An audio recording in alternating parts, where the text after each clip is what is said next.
来继续要来讲面册，最近是出现着不少的卖奖专业，假主是台南鹿里门圣母庙，针对感情拄着问题的民众来诈骗，讲会当帮忙做法来求姻缘。这个金额为2000块到1万块不等，甚至佫会威胁无要配合的信徒。庙方特别出面来赔会，讲因敢若用跋杯，或者是求签诗的方式来求姻缘，针对无伫咧网络顶来做法，呼吁信众都爱提高警觉。若是受害，嘛应该向警方来报案。一张关脑救援卡写出示时间，佮寄予警察，这是民众求姻缘的方法。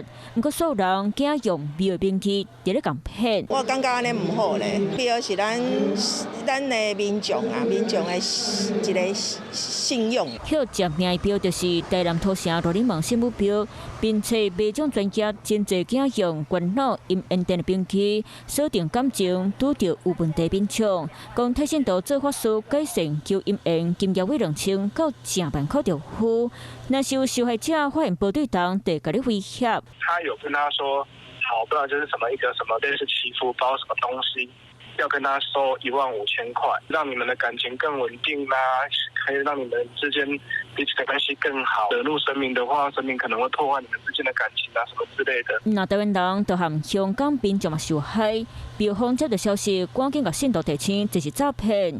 新闻庙敢若开放信徒拜拜、跋杯、求签诗，绝对无伫咧网络办理发挥收费。我是一个正信的这个公庙。